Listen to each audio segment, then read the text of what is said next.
Hello everyone, welcome to sunshine वंगजन। आज हम सुनने जा रहे हैं हॉन्टेड हाउस ट्रूथ और ट्रिक का पार्ट 6। तो गाइस, लास्ट पार्ट में हमने सुना था कि वैंगजन मेंशन के सामने बेहोश पड़े हैं और एक लड़का उनको होश में लाने की कोशिश कर रहा है। अब सुनते हैं आगे। जब लैंजन विंग को देखते हैं कि विंग बेहोश पड़े हुए हैं, वो तुरंत उठ के बैठते हैं और विंग के सर को अपने लैप में ले लेते हैं। वो उस लड़के के हाथ से पानी की बोतल लेके विंग के फेस पे कुछ पानी की बूंदें छिड़कते हैं। विंग को भी धीरे धीरे होश आने लगता है। लैंजन प्यार से विंग के सर पे हाथ सहला रहे होते हैं। विंग को जब होश आता है, विंग सबसे पहले लैंजन का नाम लेते हैं। लैंजन कहते हैं, विंग तुम ठीक हो? विंग कहते हैं, हाँ लैंजन, पर क्या हुआ था? लैंजन कहते हैं, हमारी कार का एक्सीडेंट हो गया था, फिर हम यहाँ कैसे पहुँचे कुछ पता नहीं। इतने में विंग की नज़र उस सामने खड़े लड़के पे जाती है। वो लड़का उन दोनों को देख के स्माइल कर रहा होता है। अब वो थोड़ा सा आगे आके कहते हैं, हेलो, मेरा नाम वीवू जियान है, मैं यहाँ पास ही में रहता हूँ। मैं आप दोनों को यहाँ पर बेहोश देखा तो आप दोनों की मदद करने चला आया। लैंजन कहते हैं, आपका शुक्रिया। वैसे आप यहाँ हमारे आसपास कोई कार या किसी को देखा जो हमें यहाँ लाए थे? वीवू जियान कहता है, नहीं, मैं बस जब यहाँ आया तो बस आप दोनों ही थे। अभी आप लोगों को कहाँ जाना है? आप लोग यहाँ के नहीं लगते। तो लैंजन कहते हैं, हाँ, हम बाहर से आए हैं, हम बीजिंग में रहते हैं। ये वैंगजन मेंशन मेरे अंकल का है, हम यहाँ कुछ दिन रहने के लिए आए हैं। वीवू जियान लैंजन की बातों पे बस एक स्माइल करता है। वैसे तो उसकी स्माइल में बहुत कुछ छुपा हुआ था, पर हमारे भोले लैंजन और विंग को ये समझ नहीं आया। अब लैंजन धीरे धीरे विंग को खड़े करते हैं और दोनों वैंगजन मेंशन की तरफ जाने लगते हैं। वो लोग गेट तक पहुँचे ही थे कि पीछे से वीवू जियान ज़ोर से चिल्लाता है, वहाँ कदम मत रखना। विंग और लैंजन दोनों चौंक जाते हैं। वो दोनों जैसे ही पीछे मुड़ते हैं, वो देखते हैं वीवू जियान वहाँ आके उन दोनों के पीछे ही खड़ा हो गया है। विंग वीवू जियान को इतना पास देख के थोड़ा सा डर जाता है। वो 2 कदम पीछे हट जाता है। अब लैंजन पूछते हैं, क्या हुआ? वीवू जियान कहता है, उस चौकड़ी पे कदम मत रखना। विंग कहता है, किस पे? अब वीवू जियान नीचे की तरफ इशारा करता है जहाँ एक स्टार की शेप का एक निशान बना हुआ था। विंग और लैंजन दोनों थोड़े कंफ्यूज थे। वीवू जियान दोबारा कहता है, ये गांव है, आप लोगों का बीजिंग नहीं। यहाँ आप लोगों को हर कदम पे संभल के रहना होगा। मेरी बात को याद रखिएगा, गलती से भी कभी इस स्टार पे कदम मत रखना। वैसे देखा जाए तो लैंजन और विंग को इन बातों से कोई फ़र्क नहीं पड़ता, बिकॉज़ वो इन सब बातों पे नहीं मानते। लेकिन इस वक्त वो लोग बहुत थके हुए हैं, एक बहुत लंबा जर्नी कंप्लीट करके आए हैं और इस वक्त वो लोग एक गांव के लड़के से बहस करके अपना वक्त नहीं बर्बाद करना चाहते, इसीलिए वो लोग हाँ में सर हिलाते हैं। अब विंग और लैंजन अंदर चले जाते हैं और वीवू जियान अपने रास्ते। वो दोनों जब अंदर जाते हैं तो देखते हैं मेंशन बहुत बड़ा और बहुत खूबसूरत है, लेकिन साथ ही में धूल मिट्टी से पूरा भरा हुआ। जाहिर है यहाँ बरसों से सदियों से कोई नहीं रहता। विंग कहता है, लैंजन, इतना बड़ा मेंशन हम लोग कैसे साफ़ करेंगे? हमें कोई मदद के लिए चाहिए होगा। लैंजन कहते हैं, हाँ विंग, हम कल गांव जाके कोई आदमी हेल्पर के लिए मंगवा लेंगे। अभी तुम जाओ, पहले फ़्रेश हो जाओ, मैं खाने के लिए कुछ देखता हूँ। गाइस, यहाँ पर हमें टाइम स्किप दिखाया जाता है। अब शाम का टाइम। लैंजन अपने कमरे में होते हैं। वो जीचैन से कॉल पे कुछ बात कर रहे होते हैं और हमारे विंग अभी ड्राइंग रूम में बैठे हैं। वो वहाँ के एंटिक फर्नीचर्स को देख रहे हैं। जैसे कि हमारा विंग आर्ट स्टूडेंट है, उनको हमारे इन वैंगजन मेंशन के हर चीज़ों से एक अजीब सा लगाव होने लगा है।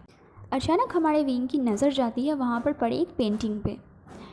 पेंटिंग में 2 लोग खड़े होते हैं और उनके पीछे एक बहुत बड़ा तालाब होता है, लेकिन उस पेंटिंग पे इतनी धूल जमी हुई होती है कि उनका चेहरा ठीक से दिखाई नहीं देता। बस इतना पता चल रहा है कि ये दोनों आदमियों की फ़ोटो है, पर ये कौन है नहीं पता। वीइंग उठते हैं और अभी धीरे धीरे उस पेंटिंग की ओर जाने लगते हैं। वीइंग उस पेंटिंग तक पहुंचते कि उससे पहले ही मेंशन की लाइट्स ऑफ हो जाती है। वीइंग थोड़ा सा इरिटेटिंग फेस बना के बोलते हैं, यही गाँव की प्रॉब्लम है यार, बचपन में भी मुझे गाँव इसीलिए जाना पसंद नहीं था, यहाँ लाइट्स का कोई भरोसा नहीं होता। खैर चलो अब कैंडल ढूंढते हैं। वीइंग अब कैंडल ढूंढने लगते हैं। फॉर्चुनेटली उनको कैंडल मिल भी जाती है। वो अपने जेब से एक लाइटर निकालते हैं और उस कैंडल को जलाते हैं। वीइंग पीछे मुड़ते हैं। उनको दिखता है कि उनके मेन गेट के जस्ट पास वाले विंडो पे किसी का शैडो आ रहा है, जैसे कोई खड़े होके वहाँ लंबे वक्त से उसको घूर रहा हो। वीइंग को थोड़ा सा अजीब लगता है। वीइंग धीरे धीरे मेन गेट की तरफ जाने लगता है। वीइंग मेन गेट के पास पहुंचता इससे पहले ही वीइंग जिस पेंटिंग की ओर जा रहा था पहले, वो पेंटिंग बहुत ज़ोर की आवाज़ के साथ गिर जाता है। अचानक हुए साउंड की वजह से वीइंग थोड़ा सा स्टन हो जाते हैं। उसके मुंह से भी चीख निकल जाती है। पहले इतने ज़ोर से कुछ गिरने की आवाज़ और फिर वीइंग की चीख सुन के लैंज़न भी भागते हुए बाहर आते हैं। वीइंग, तुम ठीक हो ना? तुम्हें कहाँ कोई चोट लगा है? वीइंग कहता है, नहीं लैंज़न, बस मुझे लगा कि बाहर कोई खड़ा है और मैं देखने जा ही रहा था कि तब तक मेरे पीछे से ये पेंटिंग गिर गई। इतना बोल के जैसे ही वीइंग पीछे मुड़ता है उस पेंटिंग को दिखाने के लिए, वीइंग को एक सरप्राइज़ मिलती है। वहाँ कोई पेंटिंग नहीं होती।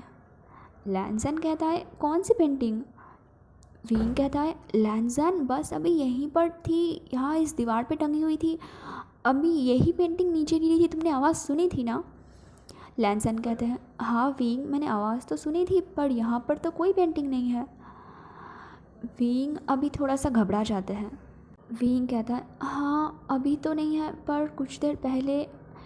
वीइंग अपनी बात पूरी करता उससे पहले ही लैंज़न उनसे रोकते हुए कहते हैं, वीइंग आई थिंक तुम थक गए हो, तुम जाके थोड़ा सा रेस्ट करो, रात भी काफ़ी हो रही है। वीइंग कहता है, पर लैंज़न बाहर कोई खड़ा था। लैंज़न कहता है, अच्छा ठीक है, तुम यहीं रुको, मैं देख के आता हूँ। लैंज़न मेन गेट खोल के बाहर जाते हैं।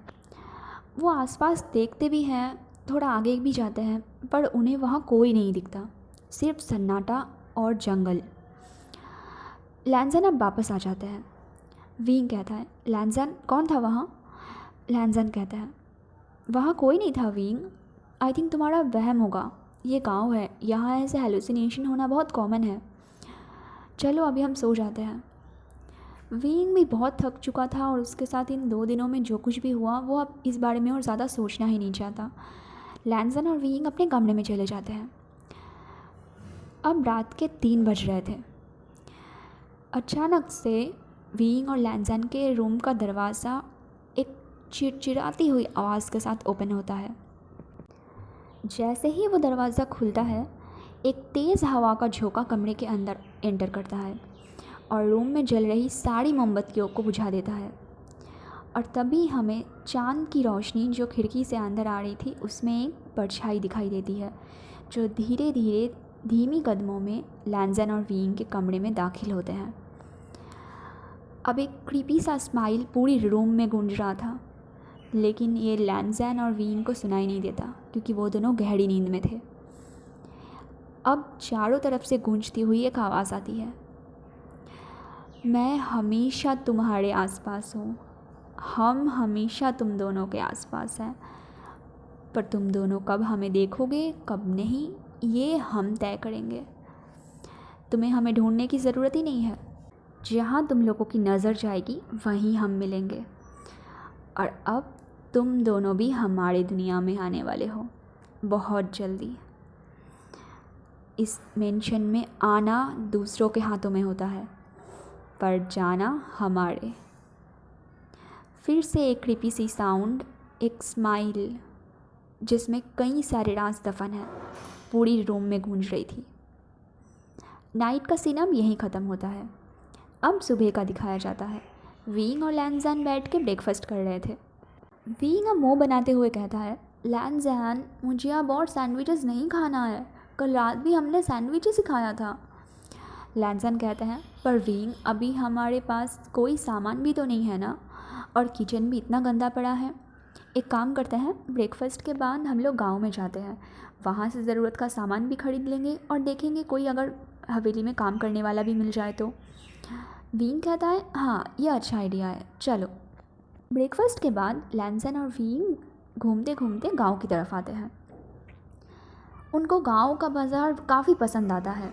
वो लोग काफ़ी इन्जॉय करते हैं, घूमते हैं, काफ़ी सामान भी खरीदते हैं जो उन्हें चाहिए होता है। सामान खरीदते खरीदते दोपहर हो चुकी होती है।